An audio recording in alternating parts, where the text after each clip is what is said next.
Alright guys, I'm going to do an update on this UPGLO waterproof cast and bandage protector.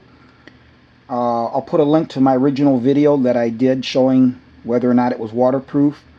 But I finally had my carpal tunnel surgery, which was delayed by a week. Unbeknownst to me, the first surgery was canceled. Went out to the Cleveland Clinic and was told it was canceled, and make a long story short, so it was rescheduled. I had it done yesterday, November 21st of 23, and so now what I want to do is, how is this going to fit over the actual bandage or wrappings, whatever you want to call this. My arm looks mummified from my carpal tunnel surgery that I had yesterday, and they did a denervation where they cut some nerves to help alleviate the pain of arthritis in my hand. So the carpal tunnel they did, and then they as I can say it, he said they cut a nerve going to the thumb, and then they do something up in this area to the nerves going into the hand, and he says that that may help alleviate pain from arthritis. And then the carpal tunnel is its own thing too, so which they do somewhere in here in the wrist. So if you saw the first video, and again I'll put a link to it, you'll I won't go over everything else I did in there, but you'll see that opening.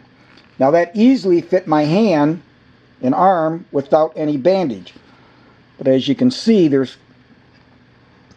quite the difference being mummified like that. So let's see if this goes on and how easy it is to go on in actual use with this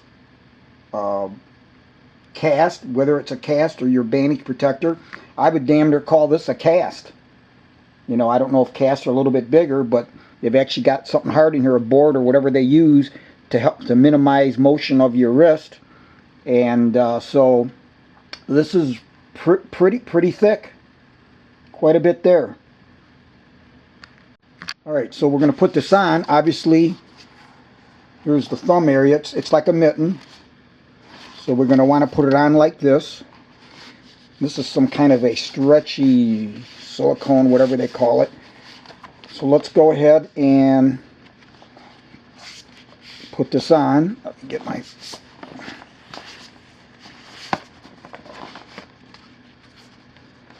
Actually, it's going on pretty easy, really. Just a matter of not being a klutz and trying to... Some of it sticks. This bandage is a little bit like a sticky material, because I think when they wrap this, it sticks to itself. So, and then let's just get this past. So yeah, went on very easy. Then what I do want to do is make sure that this lip is out like this.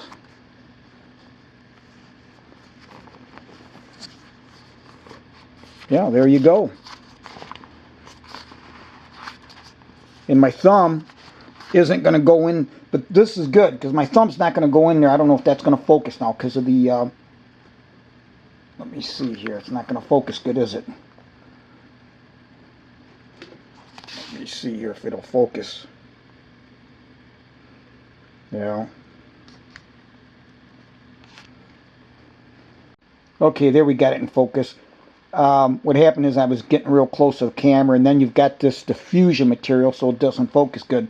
But as you can see, I've got the slip out like this all the way around, and my finger won't move too, or my thumb won't move out much, so I'm not even going to get into this thumb area. So I'm going to stay in this this wide part, because I can't move my thumb far enough.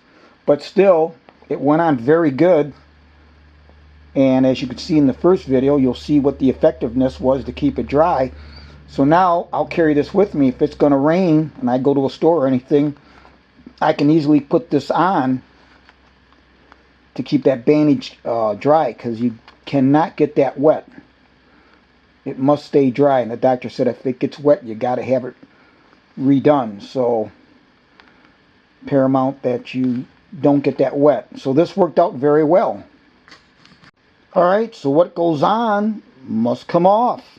So let's just see. Now you want to be somewhat careful. I wouldn't want to just start pulling on this. So what I'm going to do is just gently go around like that to get it around the major diameter of the bandage. Just kind of work it gently back and forth like this.